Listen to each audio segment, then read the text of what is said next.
Welcome to Moderate to Severe, the podcast where we will dive deep into what it means to be a man today and tackle the real and raw issues facing us.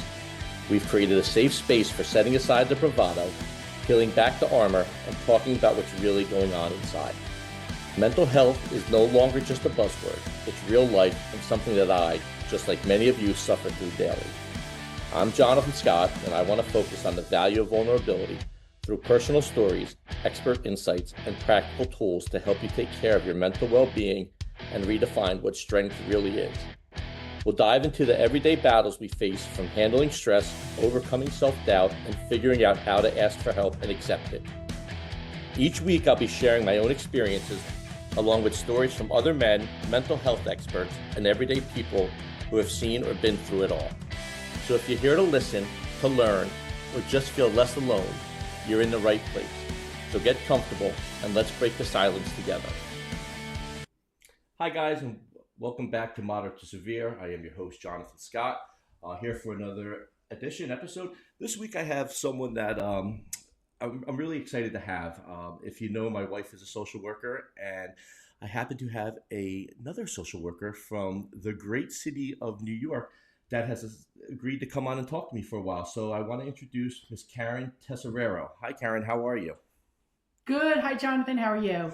I'm doing well today. You know, it's late in the evening, so I pretty much am done for the day. So it's nice to sit down and start recording some podcasts. So I'm ready to go. Awesome. Yeah, definitely. So I guess, before we even get started, why don't you tell myself and everybody a little bit about yourself and your Sure. and everything that you're doing. Sure. So I am a licensed clinical social worker in New York. I am basically virtual ever since COVID. I've been able to switch to a virtual practice. So I work with people throughout New York State and Florida, and I provide one-on-one therapy, some couples counseling, and my specialty is trauma. So I am trained in EMDR. I'm really excited to be trained in body-centered psychotherapy, which I incorporate into my EMDR work with clients. And I completed the 2-year trauma studies program at the Manhattan Institute for Psychoanalysis. So those are just some of my trainings. I've been trained across the board. And how long have you been working in this field? Since before I graduated from college. So when I was younger, I had some problems with my parents and I was a little bit depressed. And I was transitioning between high school and college, my first year of college. And my parents were like, that's it, you're going to therapy. And so I started with the therapist. And then when I was in college and I was trying to figure out a major, I couldn't figure out what I wanted to do.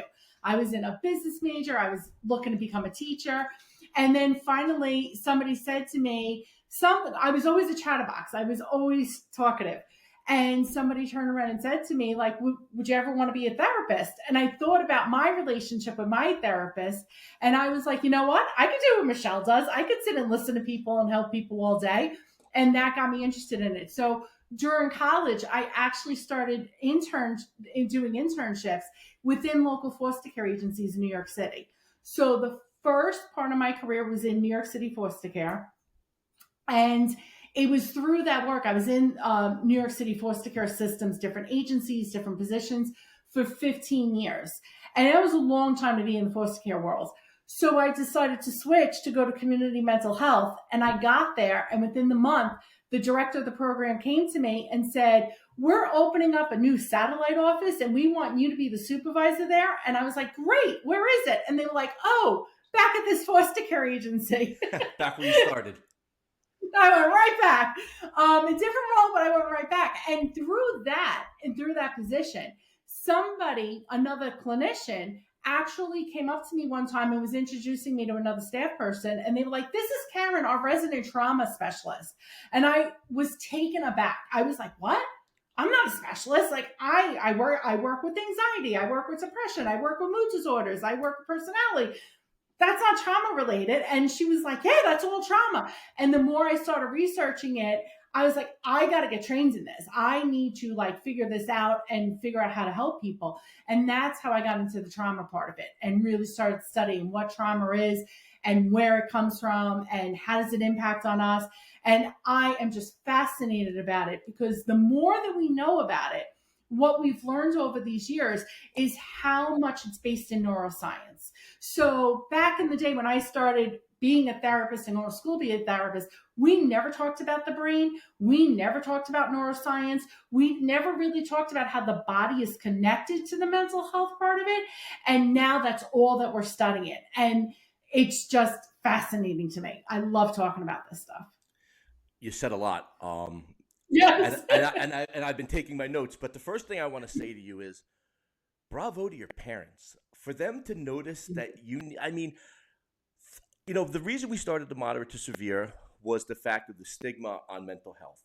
I came at it from a male perspective, but after the first episode or two, I really started getting feedback from a lot of females talking about the fact that they suffer from mental health issues, that their loved ones suffer from it. They want to know more and things about that. Why were your parents, my dad didn't know until I went to Sierra Tucson in August. When did was it that your parents were able to see that and kind of point that out to you? I was about 17, 18 years old. I was at that stage of life where you know better than everybody around you, including your parents. Okay. I was acting out all over the place. So, right after high school, I went to a very small Catholic high school here in New York City, in New York, and it was very small. My first psychology class that I went to in college, there were more people in my psychology class than I graduated high school with. Wow. I was a fish out of water. And there was something, I actually was doing the work. I was like, this psychology, this is kind of interesting. And I was doing the readings, and something the professor said in class didn't jive with the reading. And I went up to the professor and I was like, hey, this doesn't make sense. Can we talk about it? And understandably, the professor was like, you got to come to see me during office hours. And I was fine with that. Right. And then when he started, we made the appointment, we set up the time, and he was like, okay, what's your social security number? And I was like, my name's Karen. This is a big CUNY in New York City. And he was like, no, I need your social security. It's your student ID number, blah, blah, blah. And I was like, no, my name's Karen. Like, you could just write, you have an appointment with Karen at that day and time. And he was not going anywhere until I gave him my student ID number. And I was not having that. And after that, that's not what caused my depression, but I started acting out. I didn't feel like that was a good school for me. I stopped going to all my classes. I was hanging out with the wrong crowd, smoking a little pot, getting a little high back then. It wasn't allowed. It wasn't legal. And my parents knew I was hanging out with the wrong crowd. I wasn't going to my classes anymore. I had essentially dropped out. And they were concerned, and they were like, this isn't like you. Like, you went from a solid B, A student to like not going at all, failing everything. I wasn't working. I was getting car accidents. It was a nightmare. It was really bad. It was concerning. And with that, my parents were at their wits' end, and they're like, you go talk to somebody, you get in therapy, or you're out of the house. And at that point, I had no means to support myself. So I was like, all right, I guess I got to go talk to somebody. And I will never forget my first therapist. Her name was Michelle. I still know her last name. And she was life-changing for me. It was a life-changing experience. Yeah, that's amazing. The first person that told me to go see somebody was my college football coach, because he thought I had anger issues, which we'll talk about later, because you do anger management. I really want to focus on the trauma for a little bit right now. A lot of people will talk about, addiction and mental health and things of that nature being based on trauma. What is your opinion and what is your feeling on how significant, should I say, is trauma from early childhood in the mental health profession? Huge. In my world, it's the only lens I look through. And the reason why I say that, and it might say other therapists would be like, you can't just look at it from one lens. It is the only lens that I look at. There are big T's, what we call big T's, and we started moving away from this phrase, I just want to say. When you think about Hurricane Sandy, 9/11, plane crashes, car accidents, those are big traumas. They're usually one-time events.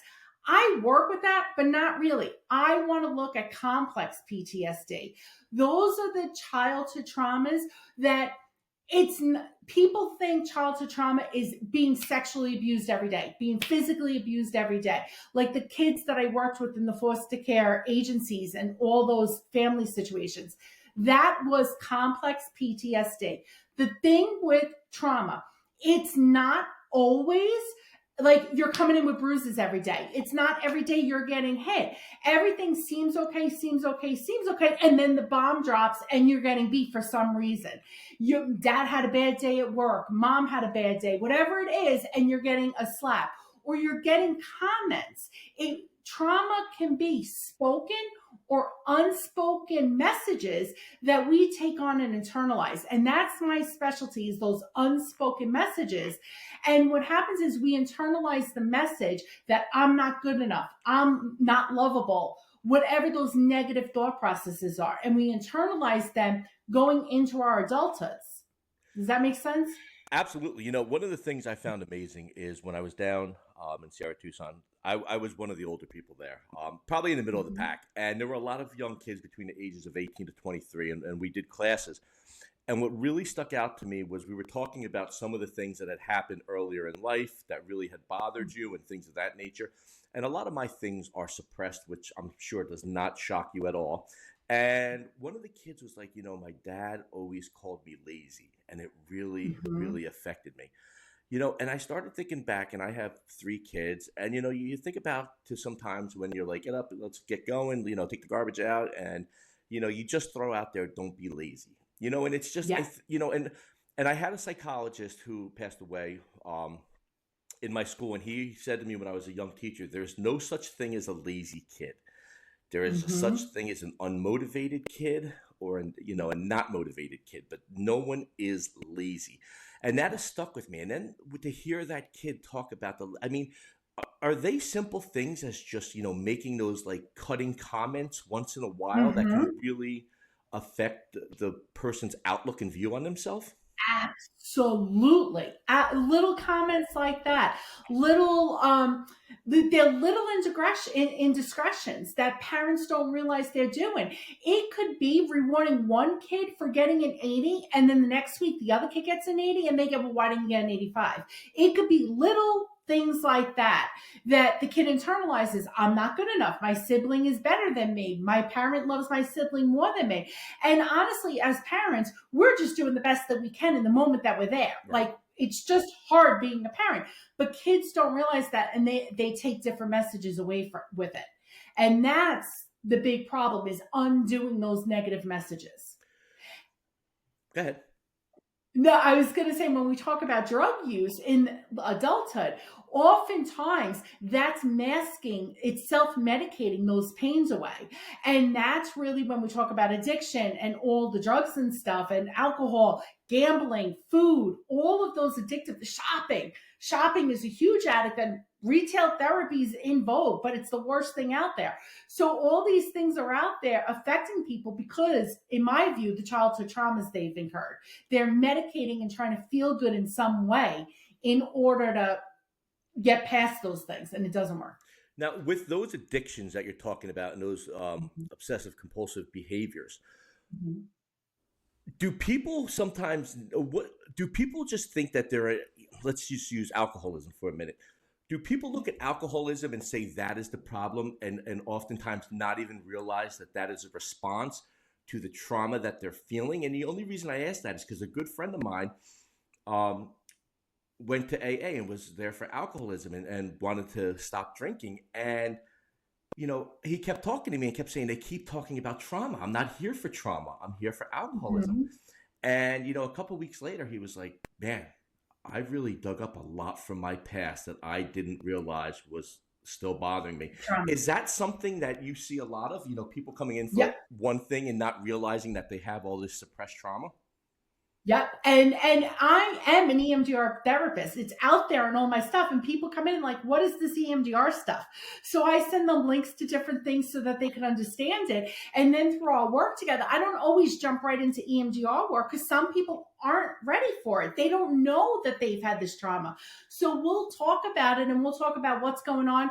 Some therapists only work from the model of the here and now. Let's move forward from the here and now. It doesn't matter what happened in your past. Not me. I want to know, what was your weekly dinner schedule like with your family? What was the birth order? Who did what when? What is your relationship like with those siblings? I work from more a psychodynamic point of view. I want to know about all the different relationships, and then I'm going to look for the pattern of the trauma. Where is the trauma? Where is it living? The other thing that we know, and I'm going to change gears slightly, is that trauma lives in the body. Trauma lives in the body. That's that body-centered psychotherapy or somatic experiencing. We know, and there are so many great theorists out there around this. Peter Levine, Pat Ogden. These are great psychologists from back in the day that discovered this stuff. We carry all these messages in our central nervous systems, and they carry forward not just onto the person and impacted, but generationally. And they found that through neuroscience, and we could talk more about that because that's where it's fascinating. All right, so you hit on a bunch of points right now, and I'm scrolling and scribbling on my pad as fast as I can, and now I'm losing track because of my ADHD. But I want to definitely get to the EMDR. Yeah. You mentioned passed down. So genetically, we are passing down. So I did a genealogy report, and you and I could sit down and we could talk for 2 hours about it. It was a disaster. My mother, for those in New Jersey, my grandmother, passed away at Marlborough State Psychiatric Hospital, which was pretty much a hospital where you went there, they locked you up, you never got out. My mother suffered tremendously, especially later in life. And then it was passed down to me. But, I have the genes, and I also have the trauma from my childhood. What is, how do I say this? I have felt good for about 4 years until my slip up. And I'm asking you, I refused to do the trauma therapy because I felt good. And I didn't want to go back. Like you said, the therapists now who are here and now and want to deal with the present day. What is the negative aspect? Because I'm speaking firsthand. And like I always say, I'm not an expert on any of these topics. You are the expert, but I'm an expert on myself. And knowing myself, I know how tremendously I still struggle. And it is based on that trauma that I'm going to have to do the EMDR for.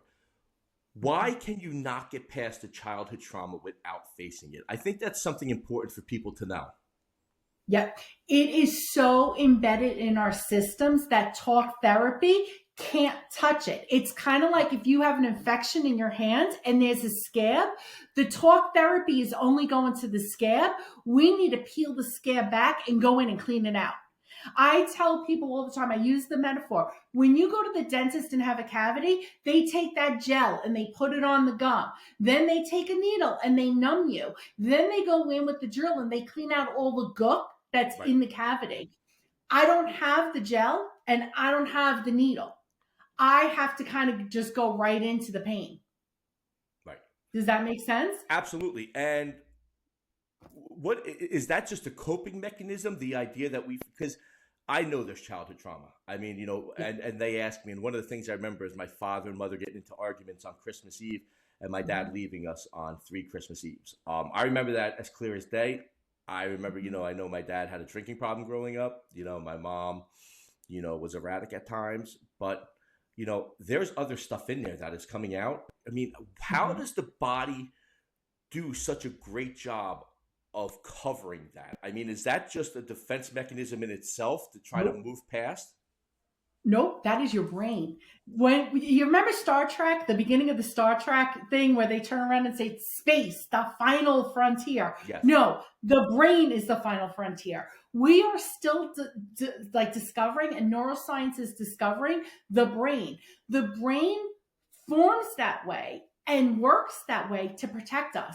So it's not so much a coping skill as the brain literally works that way. And what happens is when we're experiencing something, the brain kind of disconnects the emotional piece from the memory of it. And this is where the EMDR comes in. What EMDR does is it keeps the client here in the present with the therapist while they're able, for lack of a better word, to free associate back to the past memories. So you have the safety of the here and now and knowing you're not being hurt in the here and now. You're okay right now in the here and now, but you're still able to talk about and process and really, that's where the desensitization comes in from the EMDR. That's the D, the desensitization. You're able to desensitize that emotional piece and then link it to the memory so that your brain can properly file it away so it's not as painful anymore. So we're filing it away in something that we have created, like a box in the garage. Yeah. Like a filing cabinet in our brains. Okay. Excellent. Just like we know 2 + 2 = 4, and we could say that without emotion behind it, you're going to be able to be like, my dad wasn't there for Christmas. It sucked at the time, but I know that they were doing the best that they could do at the time. And I know I'm feeling a little bit better from that. I can move around from it. I love this stuff. I could talk about this all day. I get so excited. EMDR work. I've worked with people with EMDR work. It is exhausting work. It is not to be taken lightly. It is an evidence-based approach. They have researched this because out of all the therapeutic approaches that are out there, this is one that is evidence-based. We have science behind it. We have research behind it to back it up. That's why some of the insurance companies will cover it. Not all of them will, but some of them will because of the evidence-based model of it. Okay. If that makes sense. Absolutely. Yeah. So can you just explain, you're talking about being present, and for the people listening, how do you maintain, I know a little bit because I have to start it. So, and I'm just a newbie at it too. I did one down in Sierra where they would wave their hand in front of my eyes and I had to come back. That one was okay. The EMDR though, how do you maintain that? What is the participant doing while you're talking them through this? How do you maintain that present day connection?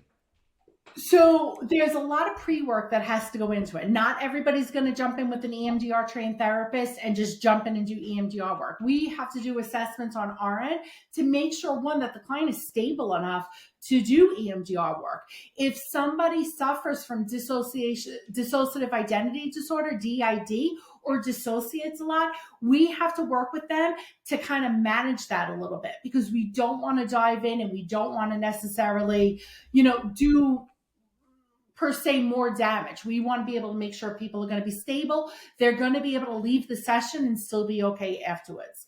So there's a lot of prep work involved. Once we get into the processing part, old school way was we would sit here with our hands and go back and forth with our fingers. That's probably what you're referring to. Yes. This is exhausting, by the way. This is just downright exhausting. I'll tell you what, it is exhausting for the person doing it too, because your eyes are going back and forth and your head is going back and forth and you're wondering, like, what am I doing right now? Okay. Yeah. Go ahead. So what they created was a light bar. So back before pre-COVID, people paid exorbitant amounts of money for very fragile light bars. And a light used to go across this light bar. And we used to have our clients just follow the light bar and we would control how fast it was, how slow it was. The light bars were extremely fragile. I cannot express that enough. If you knocked into it the wrong way, the light bar would go down and there's $1,500 worth of equipment gone. It was a very delicate thing. So what they did then was they developed tappers, and people would hold the tappers in their hands and they would pulse in their hand. Some people still like that. When I do my work with my clients, because I'm virtual, there's a website I use. So the light bar goes across the screen. It's digital now. And we could play with it a little bit. We could have different colors. We could have it moving in different directions. So we kind of control it on the therapist end when we're doing that for how long the light bar is going for. But the whole time the light bar is going, you're kind of floating back to that past. The therapist is watching your body language. We're looking to see what's coming up for you. We're determining how long that light bar should go on for. And then when it stops, we're asking you, what came up for you? Where did that take you? What's happening now? And at that point, the client is going to tell us a memory that came up. A bodily sensation is very important. Sometimes people will turn around and be like, I'm feeling a pain in my shoulder. I'm feeling this, I'm feeling that. And we want to notice that. And then we go right back into the processing part of it. That's unbelievable. What is the success rate if you can measure it, or what is the growth aspect? Because, I when dealing with mental health, one of the things I say is, success rate is just measured upon your days, so what is the Yes. growth rate upon that for someone who has, successfully, for lack of a better word, completed the EMDR training? I honestly can't give you those statistics off the top of my head. I know that there are studies out there that back it up. I could tell you with my clients, most of them love it. I get different feedback. Some people have told me, I don't like this. I don't want to do this. Like, let's not do that anymore. And that's okay. We don't have to do that anymore. We'll come about it from different ways. Other people absolutely love it. I do have some clients who so we'll end the session. I usually check in with people the next day. How are you? Are you okay? Some people will tell me, I slept for 3 hours after our session. I needed a nap. I needed to kind of take care of myself. Other people have told me they got headaches at the top of their head. They call it, one person in particular calls it their digging headache. They're like, Karen, you're in there digging in my brain and I feel it. I get a headache afterwards. So people have different bodily sensations afterwards. It does work. People do sense and feel better once they process these hard memories. Right. Oh, absolutely. It's exhausting now. It is. Yes. And I think anybody who's out there listening who has done any type of therapy knows that it is exhausting. My first therapist, Valerie, I used to fall asleep on her couch at the end of it because I was just so tired. It's exhausting because you're being vulnerable. And how can that not be exhausting? We're asking you to come into a room, to log into a portal, whatever it is, and to be vulnerable with us. And honestly, when I terminate with clients, I tell them all the time, thank you for letting me be a part of your journey. I'm just a part of the journey for that short amount of time that we're working together. And I appreciate what they're bringing and what they're sharing with me. It's so hard, but people do it. And it's amazing to be on this end of it. Yeah, and I think that, talks a lot about the trauma and the importance of the trauma therapy. I want to just switch gears a little bit and ask you about something, because I don't want to say it's everybody's first mental health, thing that they deal with, but for me it was, and it's anxiety. And I didn't know what it was at the time, but I can remember being in school and my chest just tightening up, and I had to go get a drink of water, and I can remember like stretching over my head and being like, oh, what's going on? But you can't go to the nurse. I couldn't go to the nurse in 1985 and say my chest hurts. Like they'd look at me like, what are you talking about, kid? What is the population and anxiety? I work in a high school, and I can tell you the amount of anxiety that not only these kids have, but the adults that I work with is just like, it's mind numbing, because knowing what I know now and being able to read people's faces, we think we're good at hiding mental illness, and sometimes we are, but there comes a point where you're not, I think the anxiety is starting to become so overbearing for a lot of these kids. What's your opinion on the anxiety and the ages from it and the onset? And anxiety starts young. We see kids as young as 4 years old, 5 years old. Selective mutism is all anxiety, right? So we see kids and we're like, oh, let's put them in speech therapy. Let's put them here. Let's put them there. That's all anxiety. We see it so much. Kids in school are so heightened with anxiety. And I don't even want to be one of those people who's like, oh, it's ever since COVID. No, this has been going on for generations. We're just noticing it now, and we have names for it now. The schools in general, especially in New York, and I'm going to get killed for saying this, I know you're a teacher, they are horrible at supporting people with mental health issues, whether it's ADHD. A lot of the kids that you're saying have anxiety, no, they have trauma. And it doesn't even mean that they're being beat at home or anything like that. It could be with their friends. They're being bullied. It could be any number of different things that are happening. But kids, just like adults, are under so much pressure, especially at the high school level. You got to play sports. You got to be the star athlete. You got to get that college scholarship. And don't forget about 6 AP classes. And oh, you're a junior. You're going to be looking at colleges. What's your major for the rest of your life? What? I'm 50-something years old. I don't know what I want to do for the rest of my life. Like, why are we asking these kids this? It's funny you say that about schools. I am a teacher. You know that. I teach special ed in New York. I think my school does a phenomenal job. Now, do I think there can always be more with mental health. Yeah. I think it's great that May is Mental Health Awareness Month and we wear the ribbon, and I'm very supportive of that. But you know what? People have mental health issues in August, in October. Yeah. I did a whole episode on the holiday blues. You know, I struggle Yeah. tremendously with seasonal effectiveness disorder. That's pretty Mhm. much where my depression had started from. So I agree with you 100%. I think we are a long way away Yes. from that. But I mean, there is With anxiety. the anxiety, I just want to explain a little bit about anxiety. So if you see my fist on the screen, my thumb here, I'm burying in my hands. So if my whole fist here represents the brain, that part that's buried in the center of my fist, that's the amygdala part of our brain. That's where our anxiety lives and stems from. So if you think back generations to cavemen and dinosaurs, a caveman would be out on the hunt and all of a sudden he'd have hair sticking up on the back of his neck and he'd turn around and there's a freaking dinosaur staring over his head like, coming to get you. That was anxiety, right? That was our core, the brain telling us you're in a life and death situation. You need to fight. You need to fight. You need to freeze. So those were the three things, the fight, flight, or freeze mode, right? Then what happens is part of our work as therapists, this part here of the brain is right in here is the prefrontal cortex. This is our logical part of the brain. So we want to move that anxiety from the center to the prefrontal cortex so we can reason with it a little bit and be like, wait a second, I'm right here. I'm in my house. I'm taking a couple of deep breaths. There's no dinosaur behind me. It's a green wall. It's not a dinosaur. I'm okay right now in this moment. Yeah. You know, I think that's, you know, that's where it started for me. Anxiety leads to other mental health issues if it's not taken care of. Yeah. Yep. I tell people all the time, if you have anxiety, you probably have some level of depression. If you have depression, you have some level of anxiety. And it's a matter of what's presenting stronger or heavier in that moment when you meet with the therapist is how you get diagnosed. Yeah, and that brings up a good point, the anxiety, depression, anxiety, what comes first?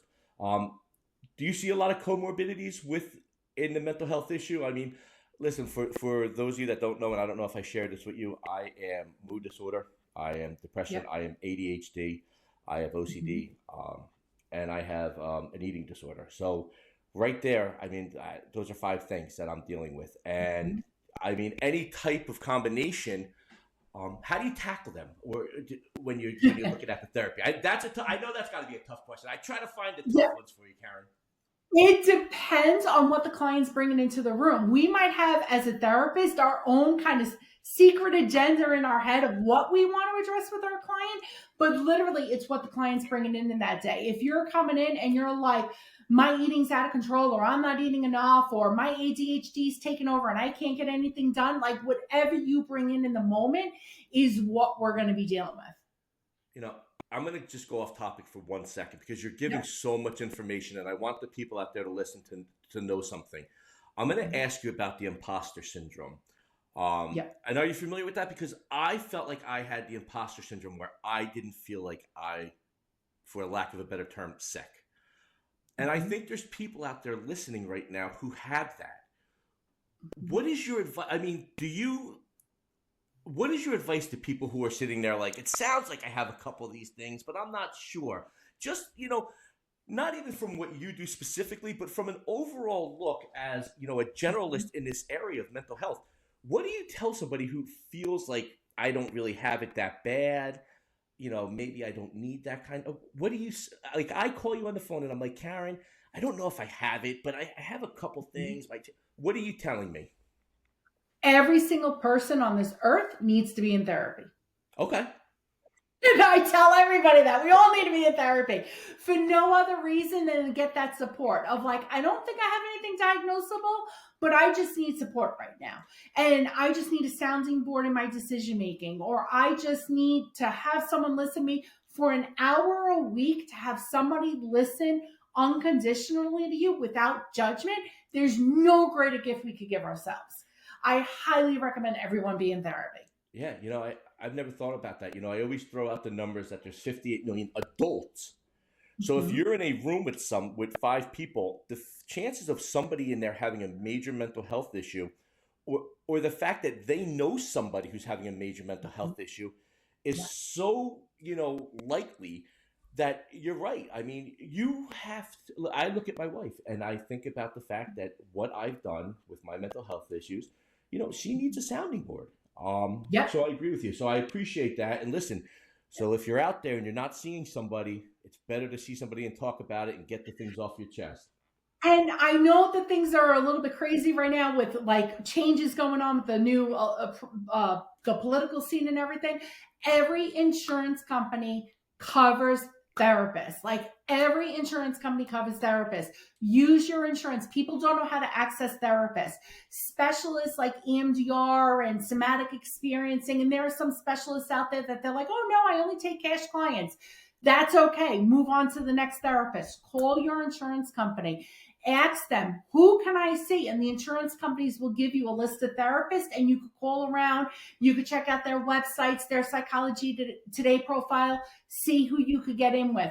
But every insurance company offers therapy. That's great. I'm glad you said that. So we're going to go from the anxiety. And do you see a lot of older people coming in? And I don't even know what age I'm saying when older, but I'm maybe late 60s. Do you see people who haven't dealt with it for decades coming in now and finally dealing with it? My oldest client right now is a person who is 85 years old dealing with childhood trauma. Wow. 85 years old. So it never ends. And honestly, even if you've been in therapy your whole entire life, being in therapy at 85, you're always going to learn something new about yourself. Wow. It's about growing insight because we never stop experiencing life until we die. So as long as you're still living, you're experiencing life, good, bad, or indifferent, and just getting that added support can never hurt. Wow, that's amazing. Thank you so much for that. That little, NPR announcement, the little. Yeah. I appreciate that. Anger management. Anger management. Let's talk about it. All right. So I will throw my ideal at you. I was a highly competitive athlete. I chose sports that gave me a great release of energy and anger. Football, wrestling, and track were throwing objects. I think I did pretty well with them. I had a lot of rage, a lot of anger, not towards people, but the internal anger. I got injured in college, started having more anger issues internally, rageful. Even now, sometimes when I start getting into the depressed stage, some of my thoughts and everything will be very extremely violent. What is where does it come from? What do we do about it? Why is it? I mean, besides the fact that you can't walk around angry. I mean, it's not healthy for you. It's not healthy for the people around you. What are we facing with the anger issues? Trauma-based again? Yes. So here's the thing with the anger. I know no one wants to hear this. So this is a twofold thing. So, and I'm going to be a sexist here. Okay. Men in general in our society are raised to feel anger. The only emotion that boys, when we are raising boys, are able to express is anger and aggression, right? When boys are crying, we're telling them, don't be a sissy. Boys don't cry. Man up. Buck up, buttercup. These are all the messages that our boys are getting. Boys are not allowed to feel any other emotion than fighting. Usually they get into a schoolyard fight and secretly or messages are received, both spoken and unspoken. And the message is, oh, good for him. He kicked that kid's ass. Now he's not going to be a pussy. He's not going to be bullied anymore, blah, blah, blah. This is how our boys are raised. So they go into sports. They go out fighting. They go in and do all this stuff because they don't know what else to do or how to manage their emotions. When I have a male client working with me, usually the first thing that has to happen is I have to help them figure out, what are you feeling other than anger? And it takes a while for a man client to turn around and say, I feel hurt. I feel disappointed. I feel frustrated. If you imagine anger like an iceberg in the water, everything above the waterline is anger and aggression. Everything below it, shame, guilt, frustration, disappointment. Those are the feelings that men have the hardest time expressing. Yeah. And I know that iceberg, I don't know what the exact percentage is. for some reason 10% above, 90% below. Yeah. So all those other emotions are the 90% that they're feeling and Yes. not being able to share. And the 10% is the anger. So you could just imagine how much those other emotions are really bothering them. And what I do with people, that's where I pull in, especially my male clients, I'll pull in a lot of my somatic work and I'll ask you, what are you feeling in your body? What is the sensation? And what feeling is that linked to? And through that, through those three questions, my man clients are able to turn around and say, I feel tightness in my chest and my biceps are tight and and they'll start to like clench their fist and like, and I'm like, okay, what part of your body feels okay or neutral? And then you could see the shift and they're like, well, my feet. So let's concentrate on your feet right now. Let's look at the feet and let's not concentrate on this, because this is going to get us to the point that we're going to have to punch something. Like, how can you not when everything gets tight like that? We want to release that a little bit and concentrate, and then we can express what else is happening there. What are the other feelings that might be going on? And for my male clients, I menu for them. Could you feel guilt right now? Could you feel frustration right now? Like, what else can it be? And usually they'll pull from one of those other emotions. Wow. That's, there's just said so much, going from the little boy who can't, cry to that, to being the adult male who has to cry to kind of express what he's feeling with the anger. Just on a sidebar, physical activity. How important is physical activity for somebody dealing with any of these? But I even imagine anger management. Anybody in the world needs movement. And by movement, I don't care what it is, as long as you're moving your body every day. If you can walk, you need to be walking. If you could run, go for a run. You want a body lift, you want to stretch and do yoga. I can't do yoga. My anxiety is too high. My brain is going, whether it's my ADHD or my anxiety, I can't do yoga. People love yoga. Whatever it is, you want to go play volleyball, you want to go play basketball, you want to go ride a bike. Movement is so important. And the reason why is, one, we need it for our physical health. We all know that. But the other thing that it does, it releases the dopamine and the serotonin, which are the feel-good hormones. And those are going to help bring down that anxiety. They're going to help reduce that depression. And the more often we do the physical activity, the better we're going to feel all around. Our bodies are going to feel better all around. And it's just going to help everything. Yeah. I mean, I can account for that firsthand. And as we were talking about before we came on, when I do have my struggles, it's just so hard to get up and get moving. Mm-hmm. But the fact, I woke up at 4:30 this morning and went walking, did 3 miles. And the fact that the rest of my day, I felt good. I don't think it could be said enough. Just even walking, for those of you out there who have trouble just getting out of, just get up and move, walk around the house. Even if it means and I tell people this all the time, do what you can. If you have to get out of the bed, I don't care if you go outside in a bathrobe and a pair of slippers, walk to your mailbox, walk to the end of your driveway, walk to the corner, whatever it is you can manage, and then just come back to your house and go back to bed. If that is all you accomplish is walking out to your mailbox and coming back, that's a start. Make it a goal the next time to go 2 feet past your mailbox. Right.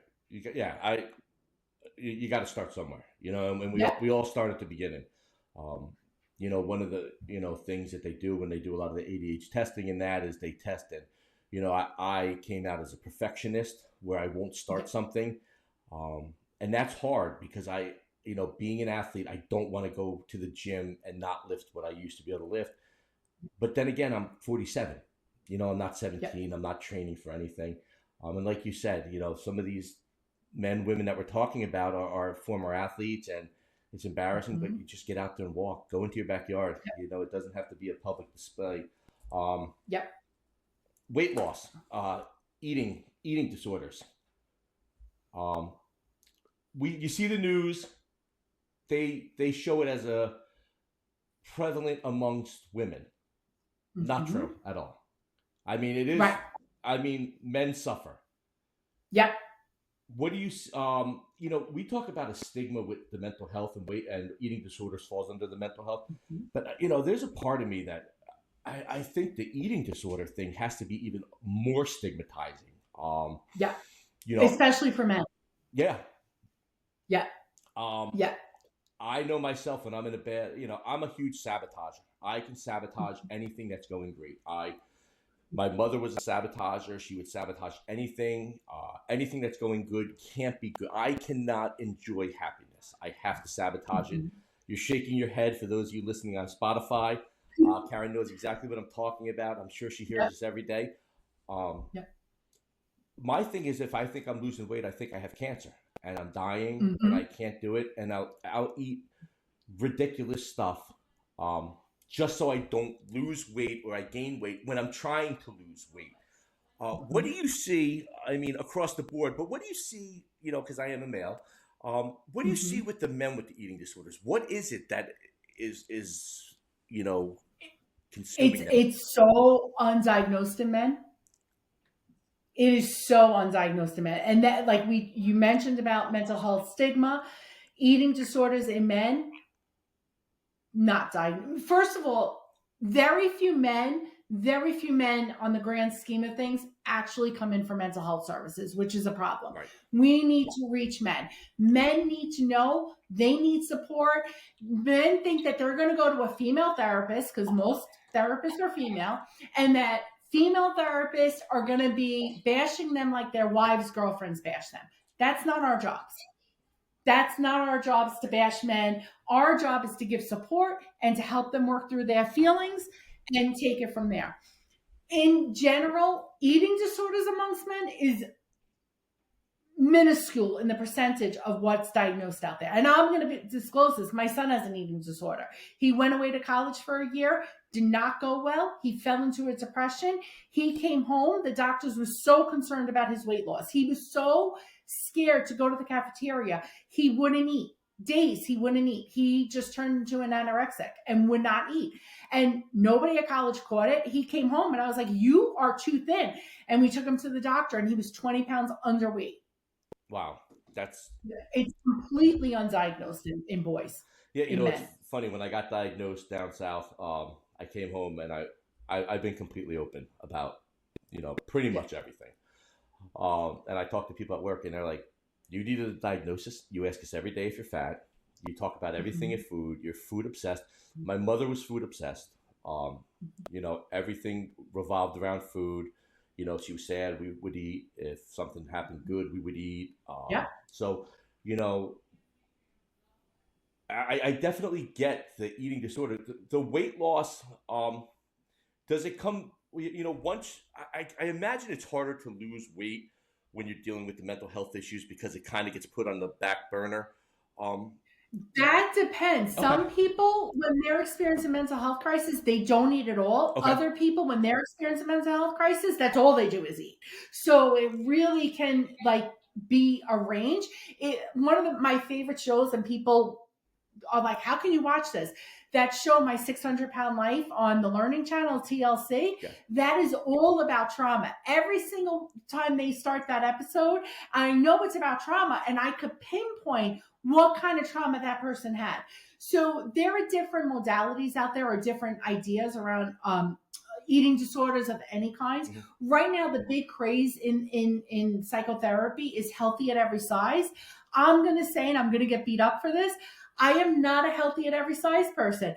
I know for myself, it's trauma based. My weight fluctuates. I've lost 120 pounds and I've gained 40 of it back. My weight also fluctuates because of my trauma. And so I know that, and I know that other people with trauma, because if you think about it, when you're in a chaotic household, when you're a kid, the only drug of choice you have that you have access to is food. right, And food stimulates all those things that exercise stimulates. When we eat, it releases dopamine and serotonin, the same thing as exercise. So when we're kids and our parents are dysregulated and things are happening at home, or we're getting bullied, or whatever it is, the first thing you could do, and I use this analogy with everyone, my blue bag of Chips Ahoy's, that is my go-to drug of choice. I will eat a bag of them. right. And people look at me like, "How do you eat a bag of them?" I'm like, "How do you not? How do you eat a bag?" Like, I don't know how people eat only 2 or 3 cookies. my brain does not compute that way. No, I agree. You know, that's like the king size Snickers bar. Mine is Yeah. licorice, you know, and you know the nibs, and I eat a king size one, and then afterwards I'm like, I can't believe I did that. Or I'll go the other way and I'll say I feel bad, I just don't care. I'll go back to the self sabotage, and Yeah. I'll buy one on purpose to eat it, and Yeah. you know, it just does that. But you know, I just wanted to touch on the weight loss, especially for Yeah. the men with the eating disorders, because I know they're out there. You know, it is just a Men myth. with eating disorders, men with anxiety, men with depression, men with relationship problems, they're all underserved. And honestly, when we talk about men, and this is going to sound even crazier, first responders, they're the least likely to come in and get services. And they're the ones who probably need it the most. Yeah, it's funny. It's not funny you mentioned it, but when I was down there, I was in the lodge with the first responders and the military men and the veterans. And if you out there listening have no connection with any of the veterans or things like that, you need to get in touch with them, because what a set of people they are who need to be taken care of. That's my little pontification. But Absolutely. you know, one of the things, and one of the guys I'm really close with, who's my roommate, was talked about the idea that he feels no feelings. He, you know, and we always goof around when we're texting, and I'm like, "How you feeling today?" And he's like, "The same as I was feeling yesterday." But you know, a lot of these guys, like you said, grew up, and it was like, you know, you don't feel stuff, you don't feel stuff. You go to the military, you don't feel stuff, you don't feel stuff. And now we have like an aging group. I want to say, you know, 40-year-olds and up, of these people who have all this traumatic experiences in life, who don't have feelings and can't deal with them. We call that numbing. Okay. There's a term for it. We call it numbing. And that's where the somatic work comes in, because we'll talk about, where do you feel the numbness? What does it feel like to feel numb? And we will go into the body work. And when do you feel anything in your body? Do you feel happiness in your body? Do you feel water? Can you feel water on your hands? Can you feel the difference between cold water and hot water? And we'll do work with that with people, and look inside to the body to see what's happening there. Wow. When we're talking about trauma, and we're talking about all this stuff, trauma in particular, when there's a trauma background, we don't always have to talk about the trauma to deal with the trauma. That's where the body work comes in. The body work will tell us more. I have people that I've been working with for a year. I don't know the trauma story. I don't need to know the trauma story. We're not there yet in our work. They'll tell me little tidbits here and there eventually, but right now I can't piece together the whole story, because we're not ready to go there yet. And that's okay. Right. No, I definitely understand that. You know, 17 years depression, 4.5 years really working on it, and we're just starting to get into family trauma now. So I definitely understand that. Anything else you want to say on mental health? Mental health with women, mental health with men, mental health in general? Get out there and find your therapist. If not me, find somebody else that you could work with. It is so important. It is, I cannot express enough how important mental health is in our world. Karen, I appreciate you and your time so much. Like I said, my notepad is filled with notes. I'm sure we'll be in touch, and I definitely have a lot of questions for you. But thank you so much for coming on. I appreciate it. Thank you so much for having me. It was a great show. All right. Have a great night. Thanks. And that wraps up another episode of Moderate to Severe. Remember, it is okay to not be okay. Mental health is a journey, and every step counts, no matter how small. I hope today's discussion resonated with you and reminded you that you are not alone in this journey. Please do not use this advice medically, as this is just my story and my tales. If you need help, please seek it out from a medical professional, go to a hospital, or call 988, the suicide hotline. If you found this episode valuable, please share it with your friends or family. Let's crack the stigma and keep the conversation going. Don't forget to subscribe, leave a review, and join us next week. Take care of yourselves, and remember that reaching out for help is a sign of strength. Until next time, keep looking after your mental health and supporting each other. This is Jonathan Scott. Have a great day.